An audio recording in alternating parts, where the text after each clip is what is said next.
profesor? Muy buenas tardes a todos los amigos invitados a esta conferencia que está siendo organizada por la Fundación Civismo en Mérida, Venezuela, que consiste en hacer un conjunto de conferencias, de ciclos de discusión sobre la construcción de ciudadanía con expertos en este área. La Fundación Civismo de Mérida, que fue creada aproximadamente hace un año, tiene como propósito fundamental llevar a cabo una profusa propuesta de educación ciudadana, tanto a nivel de los colegios, a nivel de las instituciones educativas, como a nivel de la ciudadanía en general.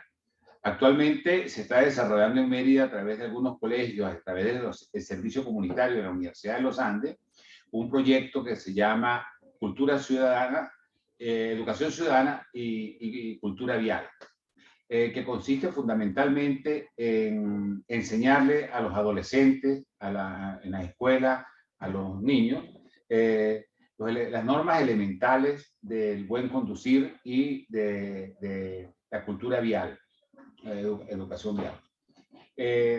Recientemente, el mes pasado, hicimos la conferencia con el sociólogo Tulio Hernández, quien nos habló también sobre temas cercanos al propósito de la Fundación Civismo. Hoy vamos a tener la presencia, nos honra tener la presencia de la doctora Mary López de Cordero. Ella es decana de la Facultad de Humanidades y Educación de la Universidad de los Andes y una persona muy conocedora de la materia y ha denominado la conferencia Construyendo Ciudadanía, y va a hacer referencia específicamente a la experiencia de la Facultad de Humanidades y Educación en tiempos de crisis.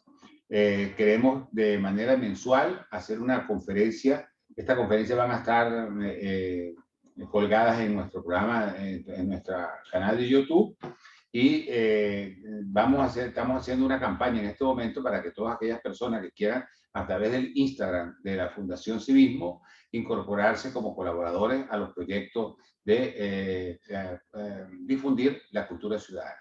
Queremos entonces expresarle en nombre de la directiva de la Fundación Civismo el agradecimiento a la doctora Mary López por esta conferencia que nos va a dictar en el día de hoy.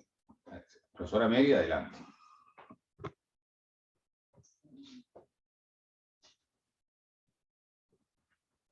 Muy buenas tardes, tengan todos. Quiero expresar mi agradecimiento por la invitación que desde la Fundación Civismo me hiciera el profesor Raúl Luis Gamarra, decano de la Facultad de Ciencias Económicas y Sociales, para participar participar de este proyecto magnífico que lleva adelante la Fundación Civismo. El trabajo que vamos a presentar, pues lo he titulado Construyendo Ciudadanía, y mi pretensión es presentar la experiencia de la Facultad de Humanidades y Educación de la Universidad de los Andes en la construcción de la ciudadanía de nuestros miembros, no solo a partir de la pandemia, sino incluso antes, a partir de tantos años atrás en que estamos inmersos en una crisis generalizada en el país. Para comenzar, quiero poner ante ustedes una cita de Jürgen Habermas, que aparece en el libro El futuro de la naturaleza humana, y que dice lo siguiente, dice Habermas: sin el motor de los sentimientos morales de la obligación y la culpa, y el reproche y el perdón, sin el liberador respeto moral, sin el gratificante apoyo solidario y la presión de la prohibición moral, sin la amabilidad de un trato civilizado con el conflicto y la contradicción, el universo habitado por seres humanos nos resultaría, así lo vemos todavía hoy, insoportable. Una vida en el vacuum moral, en una forma que ni siquiera conociera el civismo moral, no merecería vivirse. Nuestro trabajo lo vamos a desarrollar en tres partes. Primero, vamos a acercarnos a la comprensión de lo que es la ciudadanía a partir de algunos conceptos de los expertos en el área y presentaremos también una conclusión de lo mismo. Presentaremos la experiencia de la Facultad de Humanidades y Educación. Para ello se les mostrará lo que es el contexto en el cual estamos inmersos y las fortalezas, por supuesto, dentro de ese contexto, pero también los aspectos problemáticos. Y como búsqueda de solución a esos aspectos problemáticos, lo que hemos hecho, el hacer en la Facultad de Humanidades y Educación como opción de ciudadanía. Comencemos entonces. En la primera parte vamos a presentar los conceptos algunos conceptos de ciudadanía. Este término, ciudadanía, debemos señalar en principio que es un término polisémico. En consecuencia, pues, el análisis, su entendimiento no es unívoco, pues, no tiene un solo entendimiento o una sola comprensión. En términos generales, alude a un ciudadano capaz. Ya de entrada, la definición del término ciudadanía hace referencia evidentemente a que se está refiriendo a que existe en algún espacio específico un ciudadano y ese ciudadano es capaz, es decir, tiene capacidad y esa capacidad puede ser capacidad de goce o capacidad de ejercicio. Y esa capacidad le permite a ese ciudadano reconocer. ¿Reconocer qué? Nos preguntamos. Pues reconocerse a sí mismo como ciudadano, pero también reconocer al otro como su igual, es decir, incorporar la otredad en su propio discurso. Y desde esa perspectiva se convierte en un ciudadano capaz también de defender y de promover los derechos humanos, no solo a su favor, sino a favor de todos sus congéneres, de todos los demás ciudadanos, de su familia, de sus amigos, de la gente con la que trabaja, de la ciudadanía en general. Si esto es así, ese ciudadano entonces está haciendo o ha aprendido a actuar en la sociedad. Y en tanto que vive en sociedad, ese ciudadano vive con otros. No vive solo, sino convive. En eso consiste la convivencia, como un elemento específico de la ciudadanía, de la democracia, de la comunicación dentro del espacio social en que nos desenvolvemos. Entonces, ese ciudadano debe ser capaz de actuar en sociedad de acuerdo con las leyes que la sociedad establece y con los valores de todo tipo que también la sociedad establece. El diccionario de la Real Academia tiene varias entradas para definir lo que es la ciudadanía. Dice que la ciudadanía, en la primera entrada, es la cualidad y derecho de ser ciudadano. La segunda entrada dice que es el conjunto de ciudadanos de un pueblo o una nación. La tercera acepción dice que es el comportamiento propio de un buen ciudadano. Y la cuarta entrada dice sencillamente que está referido al buen ciudadano. ¿Y qué es ciudadano? También el diccionario de la Real Academia Española nos dice en la primera entrada, el natural o vecino de una ciudad. La segunda acepción dice lo perteneciente o relativo a la ciudad o a la ciudadanía o a los ciudadanos. La tercera acepción del diccionario de la Real Academia señala que el ciudadano es una persona considerada como miembro activo de un Estado. Titular de derechos políticos y sometido a sus leyes. Y por último dice también que un ciudadano es un hombre bueno. Camps define la ciudadanía como el ejercicio correcto de la libertad. Ya volveremos más adelante en la siguiente lámina a esta idea de Camps, Victoria Camps. Según la red Eurídice, escogí la red Eurídice porque en tanto que aglutina a los países de la Unión Europea y en tanto que a nivel mundial es la Unión Europea, en tanto que agrupación de países ha hecho un excelente y profundo trabajo en materia de ciudadanía hasta el punto de que la mayoría de los países tienen una materia obligatoria en el pensum de estudio de los muchachos desde primaria hasta el bachillerato e incluso en la educación universitaria. Bueno, esta red Eurídice presenta algunas ideas de cómo se concibe la ciudadanía en el marco de la Unión Europea. Entonces, según ese informe de 2005, algunos países la definen como la relación jurídica entre el ciudadano y el Estado. Desde esta perspectiva jurídica, entonces, el ciudadano es la persona que forma parte, que es miembro de una sociedad, que tiene un territorio específico, que tiene unas leyes específicas que regulan la conducta de ese ciudadano, y eso es lo que marca la relación entre el ciudadano y el Estado, es decir, el cumplimiento de los derechos y en caso de incumplimiento, pues la pena que se le aplicaría a quien infrinja las leyes. Dice la misma red Eurídice que en otros países el término está referido no solo a la relación jurídica del ciudadano con el Estado, sino también al papel social de los ciudadanos en la sociedad en la que coexisten. En este sentido, está haciéndose referencia a la importancia del cumplimiento ético de ese papel que nos corresponde a nosotros como miembros de una sociedad.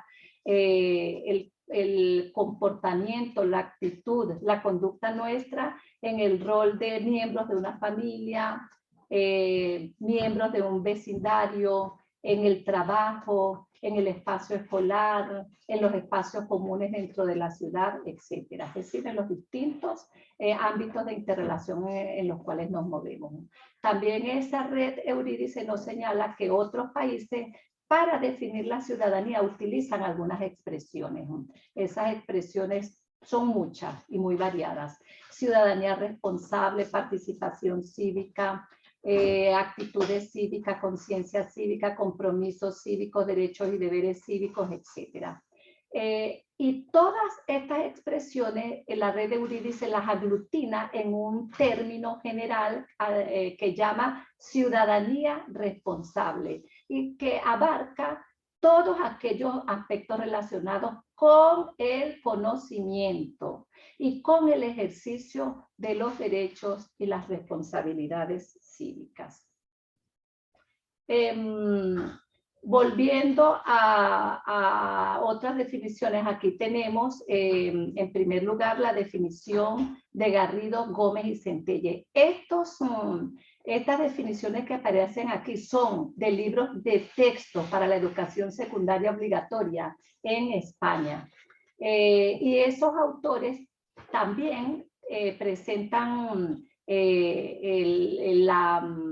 la cantidad de diferentes definiciones que sobre ciudadanía cada uno presenta. Entonces, Garrido, Gómez y Centelles dicen que la ciudadanía es la condición que tienen las personas como ciudadanos de un país, gracias a la cual tienen derechos de todo tipo, civiles, económicos, ambientales, familiares, sexuales, políticos, etc. Pero también tienen deberes. Eso, para que podamos hablar de ciudadanía, tiene que existir un equilibrio entre el goce y el ejercicio de los derechos y el cumplimiento de los deberes y obligaciones.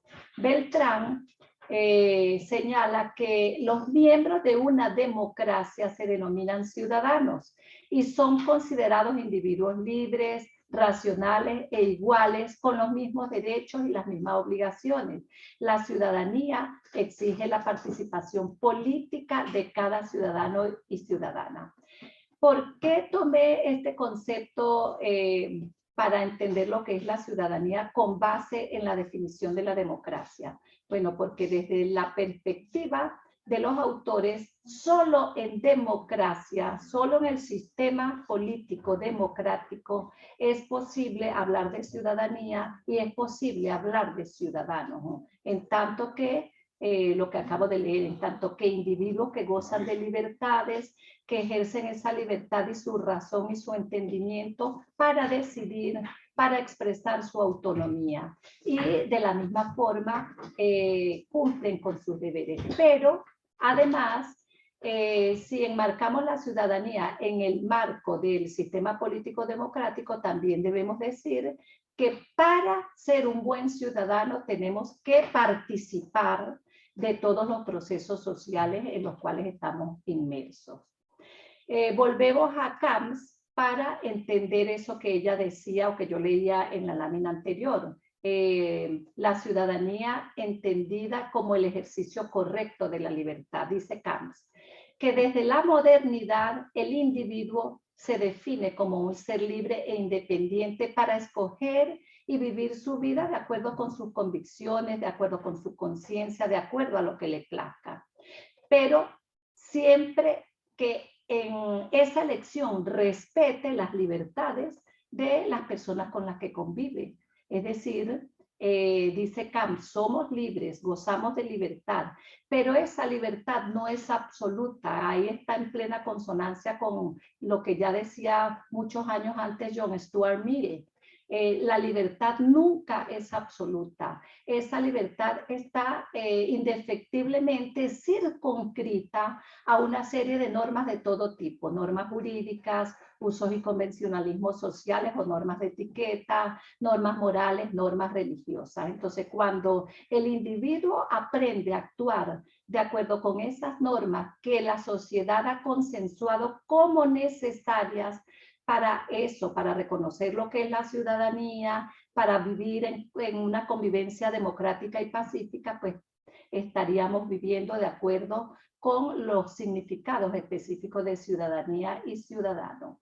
Dice Camps, además, que la condición de individuos libres todavía no nos califica a nosotros como buenos ciudadanos. ¿Por qué? Porque para ser buenos ciudadanos es necesario que cada uno de nosotros haga como propios, convierta en propios los valores y los fines constitucionales y democráticos, y que incluso estaríamos dispuestos, en tanto que ciudadanos, a luchar para que esos valores y fines se mantengan y pasen de generaciones en generaciones, logrando cada día mejores cotas de democracia, mejores cotas de ciudadanía, mejores cotas de convivencia. Como conclusión de este apartado, puedo decir que entonces las ideas estas presentadas reclaman, exigen que para definir la ciudadanía es necesario que exista una sociedad democrática y por consiguiente que los estados democráticos reconozcan los derechos y las libertades fundamentales de cada uno de los miembros de esa sociedad democrática. Y estos ciudadanos deberán gozar y ejercer su libertad y sus potestades de acuerdo con los valores y fines que esa democracia encarna y que son muchísimos y muy variados. Podemos hablar de valores como la democracia misma, la igualdad, el pluralismo político, la responsabilidad, la solidaridad social, etcétera. Son muchos los valores que encarna la democracia y como nos indica Kant, en definitiva tenemos que entender la ciudadanía como la autocomprensión de la autonomía personal como una libertad no indiferente a los problemas y a los objetivos de toda la sociedad. En la segunda parte vamos a presentar la experiencia de nuestra Facultad de Humanidades y Educación. Algunos de los datos que van a aparecer aquí son producto de una investigación que realizamos la profesora Teadira Pérez, quien es profesora jubilada de la facultad, y mi persona. Por cierto, ese webinar lo presentamos desde este mismo espacio. El webinar se llamaba ¿Cómo asegurar el derecho a la educación en contextos de crisis nacional y de diáspora docente? Y en la presentación, el trabajo lo hicimos a solicitud del Laboratorio de Investigación e Innovación para América Latina y el Caribe, SUMA. Y esta experiencia la presento desde mi perspectiva específica, no solo como docente, sino como una docente que durante los últimos años ha estado, 5 años ha estado al frente del gobierno de la facultad en tanto que decana de la misma, y además con un país con una gravísima crisis generalizada. Entonces debemos comenzar señalando nuestro contexto. Como fortaleza podemos señalar que nuestra facultad, bueno, tiene un instituto de investigaciones literarias que continúa con sus tareas, que continúa investigando y produciendo sus resultados y publicándolos a través de distintas vías. tenemos muchos centros y grupos de investigación, las revistas especializadas, pero tenemos una estructura de carreras muy amplia para el pregrado. No lo voy, por razones de tiempo, no voy a leer cada una de las carreras, pero sí debo señalar que como fortaleza en nuestra facultad tenemos 5 escuelas más un programa de profesionalización docente. Las escuelas son escuelas de historia, de letras, de educación, de medios audiovisuales, de idiomas modernos, cada una con sus carreras específicas, y el programa de profesionalización docente es un programa que está dirigido a profesionalizar en el área de la educación a egresados de otras carreras universitarias. Entonces, adquieren los saberes propios de la carrera docente. Pero también tenemos una gran oferta de posgrado. En pregrado tenemos 22 carreras. En el posgrado tenemos 19 títulos profesionales de posgrado a nivel de especialización, de maestría y de doctorado. Cuando vean el trabajo en YouTube podrán detallar más cuáles son esos estudios de posgrado que nosotros tenemos y que están en pleno funcionamiento en estos momentos, a pesar de las circunstancias. Pero a pesar de que tenemos esto como fortaleza, también tenemos muchos aspectos problemáticos que inciden en el trabajo nuestro de llevar adelante una educación integral y de calidad.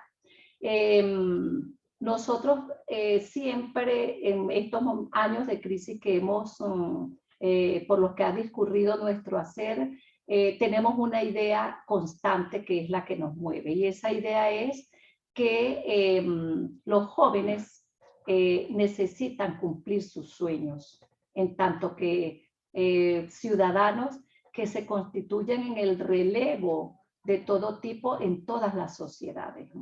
Y consideramos, esto lo digo yo, Mary López, es mi opinión muy personal después de toda mi experiencia, que el gobierno de turno, en tanto que no ha garantizado los derechos de nadie, de los ciudadanos, ha entorpecido enormemente el futuro de nuestros jóvenes. Y nosotros como miembros de la universidad, en este caso de la Facultad de Humanidades y Educación, no podemos ponerles más muros al futuro de los muchachos, sino que al contrario tenemos que crear oportunidades para que estos muchachos sigan formándose en condiciones de calidad como ellos se lo merecen y puedan obtener sus carreras universitarias. Todo lo que hemos hecho ha sido a costa del sacrificio de todos, especialmente del personal docente, administrativo, técnico y obrero, e incluso de los estudiantes. ¿Por qué? Pues porque, como ya les dije, tenemos muchos problemas, ¿no?, que han obstaculizado nuestras tareas. Uno de ellos ha sido el apartheid laboral. Y porque eso es algo que comparto completamente, lo presenta Tulio Ramírez en un material en 2012, y dice Ramírez acerca del apartheid laboral que efectivamente este gobierno ha creado o ha separado institucionalmente a instituciones de tipo A e instituciones de tipo Z, que seríamos nosotros. ¿Y por qué digo esto? Bueno, porque para algunas instituciones, que son las que ha creado el gobierno, existen los presupuestos necesarios para llevar adelante la tarea, pero para otras ese presupuesto es absolutamente inexistente, y una institución educativa requiere evidentemente de recursos de diferente naturaleza, y uno de esos recursos es, por supuesto, un presupuesto suficiente para llevar adelante las tareas. Entonces, hemos sufrido de apartheid laboral, bajo reconocimiento social e institucional de la carrera docente, quizás incidido por el punto 3, por sueldos y salarios indignos. Y yo los llamo indignos porque no permiten que nosotros, como miembros de la comunidad universitaria, podamos sufragar ni siquiera lo mínimo, ni siquiera el gasto de la canasta alimentaria, menos aún la canasta básica. Entonces no nos permite llevar una vida que además abra las posibilidades para la educación continua y permanente y nos permita la actualización constante de nosotros como profesionales de la docencia. No hay un sistema de seguridad social que garantice la salud de nosotros como docentes, ni del resto de miembros de la comunidad universitaria, ni de nuestros familiares.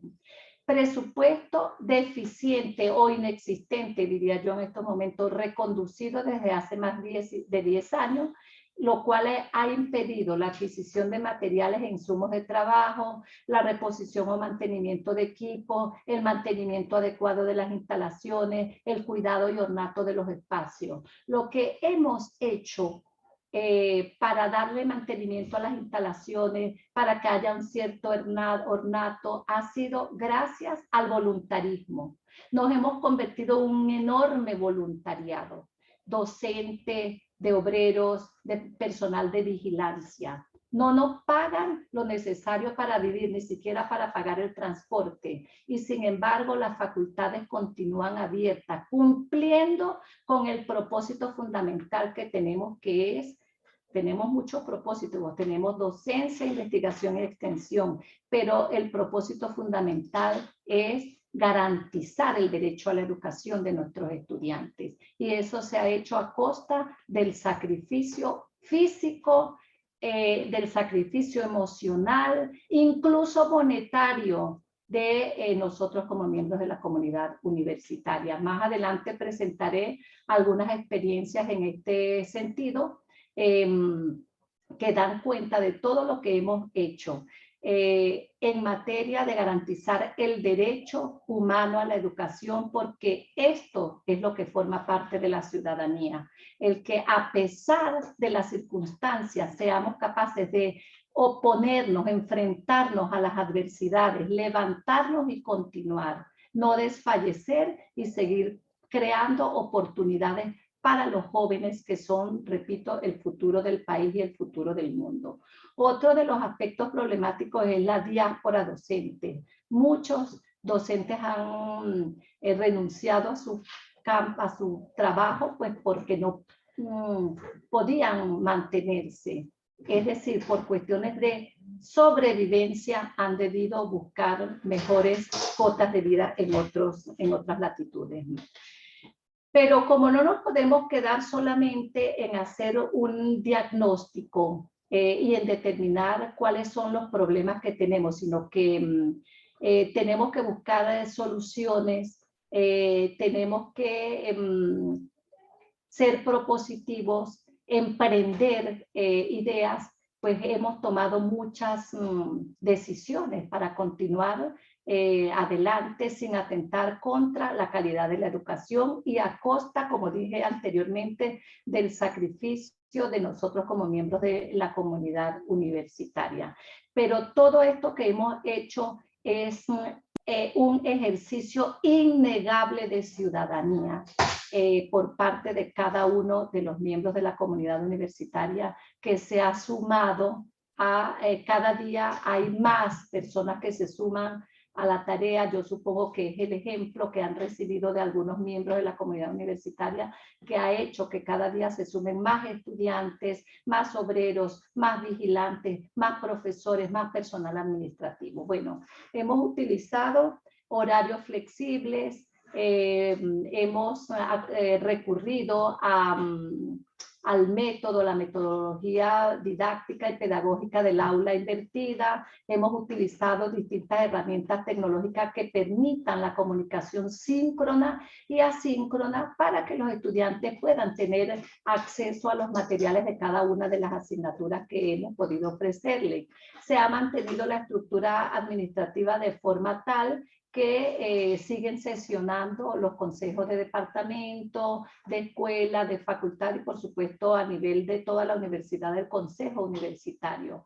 Se han seguido programando eventos tanto presenciales como digitales de diversa índole. como mecanismo para seguir haciendo extensión universitaria. No hemos abandonado los espacios. Se estableció un procedimiento de reconocimiento a la movilidad estudiantil para presentarles una alternativa a los estudiantes que ya han cursado el 75% de su carrera, pero que debieron emigrar, y desde otras partes del mundo estos chicos han tenido la oportunidad de terminar sus carreras, o por lo menos de darle continuidad a sus carreras. Hemos hecho defensas de grados virtuales para ya los estudiantes que están en la última fase de su carrera. Hemos variado las modalidades de inscripción, de egreso, de recuperación de cupo, de reincorporación, etcétera. Continuamos con las publicaciones actualizadas. La oferta educativa se ha abierto, abriendo también la matrícula. Hemos hecho incluso orientación vocacional para los estudiantes de bachillerato con ofertas claras en materia educativa. Hemos mantenido los costos de posgrados y doctorados con pagos accesibles, pues porque entendemos que las circunstancias no solo nos afectan a nosotros, sino a todos los que están ajenos a la facultad, a la universidad. Hemos comenzado también a participar en los programas de internacionalización y en este sentido, pues los profesores siguen interesados en participar en programas de formación. Además, reconocemos siempre el profesionalismo y la vocación de los profesores para mantenerse al frente de la tarea educativa a pesar de estas circunstancias tan difíciles por las que estamos atravesando en todo el país. Y repito, hemos optado por el hacer, por el actuar, por el sumarnos a las propuestas que surgen en este ámbito de calamidad como ejercicio de construcción de ciudadanía. Aquí les presento algunos datos específicos de lo que hemos hecho en los periodos especiales. Desde la pandemia, la Universidad de los Andes aprobó empezar a desarrollar, después de un momento de unos cuantos meses de paro obligado por la pandemia, se tomó la decisión a nivel de Consejo Universitario de empezar a desarrollar las actividades mediante lo que llamamos periodos especiales. Nosotros este mes terminamos el 4º periodo especial. Y en el solamente voy a presentar los datos del primero y el último. En el primer periodo especial participaron 1.296 estudiantes, con una oferta de 188 unidades curriculares, con 127 profesores participantes. Y al día de hoy tenemos 1.721 estudiantes participantes, 523 unidades curriculares abiertas y 233 profesores participantes, casi el total. El resto está de permiso, está de beca, porque otros países le ofrecieron becas para continuar sus estudios profesionales, otros están de reposo, etc. Y el lunes se harán las pruebas de ingreso y hay una enorme cantidad de estudiantes solicitando cupo para las carreras en la Facultad de Humanidades y Educación. Todo esto que he presentado supone la presencia detrás de ello de una cantidad de personas que han hecho posible realizar todo tipo de actividades. Y esas personas han actuado con la convicción de que tenemos que seguir haciendo lo que nos corresponde, es decir, cumplir con eso que uno de nuestros autores llamaba la tarea social, el rol social que cumplimos dentro de nuestros espacios específicos para garantizar fundamentalmente el derecho a la educación como derecho humano necesario y fundamental para todo el mundo y muy especialmente para sociedades con tanto deterioro social como el que tiene Venezuela en estos momentos. Para finalizar esta parte, porque al final les quiero presentar un registro fotográfico, quise también traer como cita del libro Persona y Democracia de María Zambrano la siguiente cita. Convivir quiere decir sentir y saber que nuestra vida aún en su trayectoria personal, está abierta a la de los demás. No importan sean nuestros próximos o no. Quiere decir saber vivir en un medio donde cada acontecer tiene su repercusión, no por inteligible menos cierta. Quiere decir saber que la vida es ella en todos sus estratos sistema, que formamos parte de un sistema llamado género humano, por lo pronto. Con esta presentación, entendemos nosotros entonces que dar respuesta a las necesidades que enfrenta a la academia universitaria requiere pues el trabajo conjunto, coordinado, generalizado de todos los que formamos parte de la institución y que nos lleve a mantener esta institución funcionando de acuerdo con las normas específicas, pero también que nos lleve a garantizar la calidad académica para contribuir desde nuestra acción educativa con la formación no solo profesional, sino con la formación moral, con la formación ciudadana, con la formación democrática de nuestros jóvenes. Y además tenemos que continuarlo haciendo. ¿Por qué?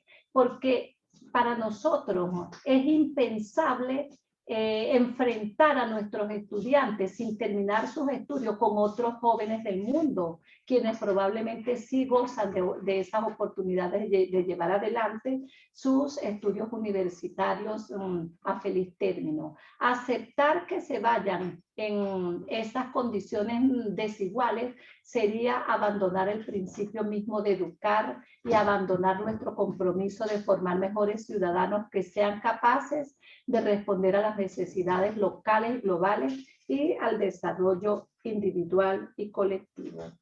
Este es un registro fotográfico de nuestra facultad. Esta es una toma central de los 4 edificios con el patio central recuperado, porque durante la pandemia, incluso antes, el monte pues llegaba casi a la altura del primer piso en casi todos nuestros espacios. Yo quiero reconocer el trabajo que ha hecho el coordinador administrativo de la facultad, el profesor Javid Taján, quien asumió a finales de 2019 la tarea. Y en su propósito estuvo eso, recuperar el ornato, los espacios como mecanismo de ofrecerles unos espacios dignos a los estudiantes, a los profesores, que hacemos vida justamente en la Facultad de Humanidades y Educación y por supuesto a todas las personas que se acercan a esos espacios.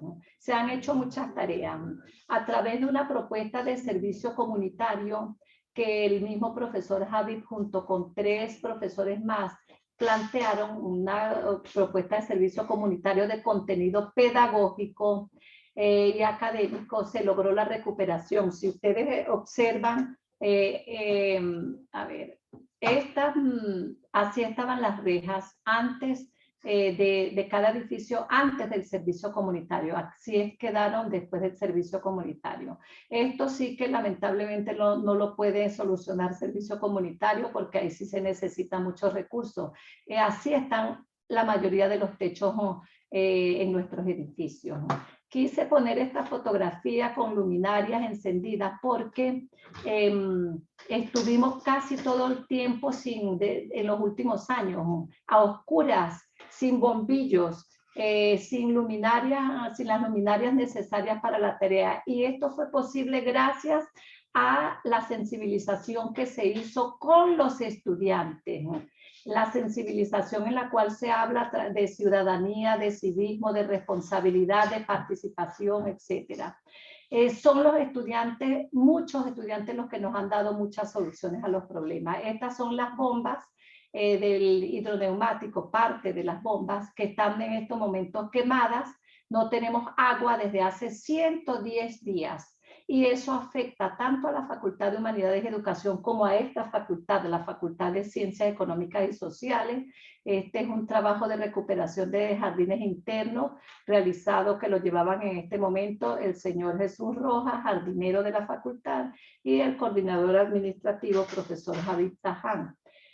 Aquí están los estudiantes de servicio comunitario en acción, rescatando las pasamanerías.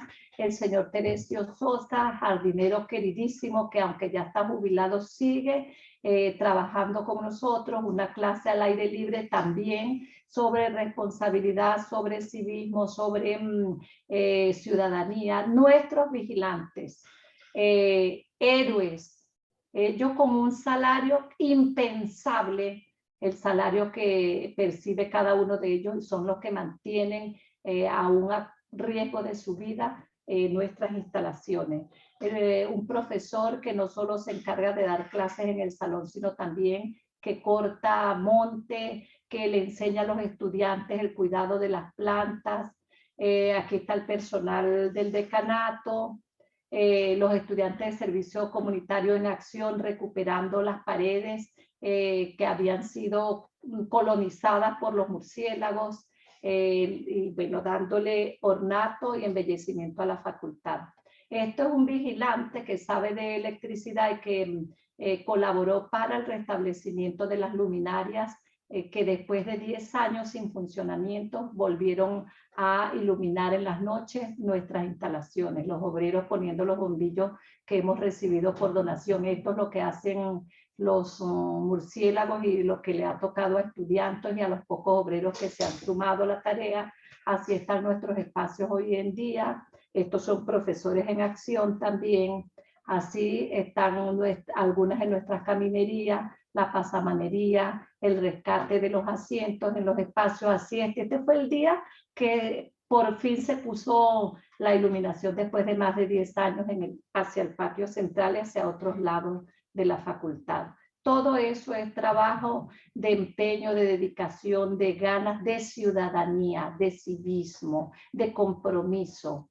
Y como no todo tiene que ser trabajo, también ha habido reuniones. Esto fue un almuerzo navideño que el profesor Javid Taján y el profesor Carlos Moreno programaron para todos los miembros de nuestra comunidad.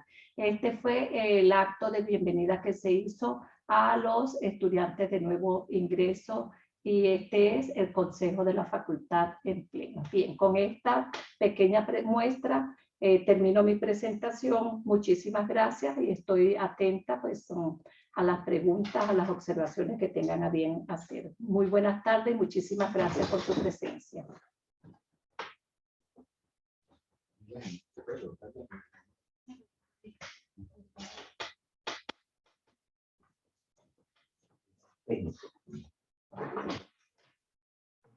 Hola, buenas tardes. Bueno, no sé si ustedes... Sí, vamos a ver si he conectado, ¿no? Creo que solamente hay uno conectado. ¿Ya se puede uno preguntar acá? Okay. Bueno, de la gente que está conectada o de los que están presentes acá, pues si le quieren presentar hacer alguna pregunta a la profesora Mary. Yo quiero hacerle un comentario, ¿no? Además de la experiencia propia que en una instalación universitaria se ha dado esa muestra de civismo, pues cada acto de un miembro de la universidad en condiciones especiales, pues es una muestra de lo que se puede hacer para educar a construir espacios, ¿ya?, de convivencia ciudadana dentro de la universidad. Pero hay un punto inicial que tú comenzaste, Mary, donde señalas que en los programas de estudio en las universidades en Europa, y por esto hace como referencia a la Unión Europea, hay programas sobre educación ciudadana en primaria y en el equivalente de bachillerato y en las universidades. Tú que tuviste una experiencia previa a la vida universitaria de trabajar en educación primaria, ¿has conocido en algún momento alguna experiencia en Venezuela, en el caso de Venezuela, que se haya introducido en algunos programas de estudio esto? O si ustedes, por ejemplo, en la Escuela de Educación, en la Facultad de Humanidades, han pensado, digamos, formar a quienes van a formar, o sea, a los educadores, con base a centralizar un poco el interés en la cultura ciudadana. Pues nosotros, yo que te meto ahí en ese nosotros, somos venimos de una generación que tenía en el pensum de estudios específicos del bachillerato materias que tenían que ver con formación cívica, ciudadana. Sí, en el caso mío recuerdo que se llamaba formación social, moral y cívica. Entonces, y a nivel de primaria siempre eso era como un elemento recurrente. A lo mejor formaría parte de eso que se llama el currículo oculto, ¿no? Pero estaba presente la formación en materia de civismo, en materia de ciudadanía, quizás desde otra perspectiva, porque recordemos que las leyes han cambiado mucho en relación con los derechos de los niños, niñas y adolescentes, pero siempre había un esfuerzo de la escuela por formar en materia de civismo, repito, de ciudadanía, de convivencia, etc. Llegó un momento determinado, yo trabajé en escuela 16 años, antes de ser profesora universitaria, 16 años directamente con estudiantes, 3 años en administrativo en la zona educativa. Y repito, a nivel de primaria siempre ese era uno de los asuntos a discutir. En el bachillerato, pues el pensum en los últimos años ha cambiado un poco. Entonces llegó un momento en que ya no se hablaba de ciudadanía o de civismo, sino en un momento determinado se habló de protección al territorio, de cosas que tienen que ver con la democracia, saberes específicos en relación con la democracia, pero no que yo sepa, probablemente el profesor Wilber Suescún pueda darnos también una orientación en ese sentido, pero ese tipo de asignaturas obligatorias que existían en un momento determinado fueron como que formándose en parte de otras materias. Esa también es una de las alternativas que presenta la Unión Europea. La Unión Europea presenta 3 alternativas, ¿no? Una asignatura obligatoria, una asignatura incorporada a otra o unos contenidos transversales. Esas son las 3 vías que desde la Unión Europea se presentan en materia de formación a la ciudadanía. Pero en el caso de nosotros, yo diría que más bien el trabajo depende individualmente, subjetivamente, de la incidencia que el docente pretenda tener sobre sus estudiantes en el asunto. Entonces, la experiencia que te puedo hablar es de la experiencia mía, la experiencia desde la escuela. A nivel de bachillerato, en estos momentos desconozco si hay una asignatura, pero hasta donde tengo entendido, existía algo que tiene que ver con democracia, con protección territorial, con etcétera, pero una materia específicamente para ello, con el riesgo de equivocarme, me sacará del error el profesor Wilber, si lo conoce. Eso es lo que te puedo decir en ese sentido. Bueno, gracias, Mary. No sé si alguno de ustedes quiere intervenir. No, bueno, como la profesora me hizo un preámbulo allí, sí, me hizo alusión, nosotros hemos trabajado con currículum en la facultad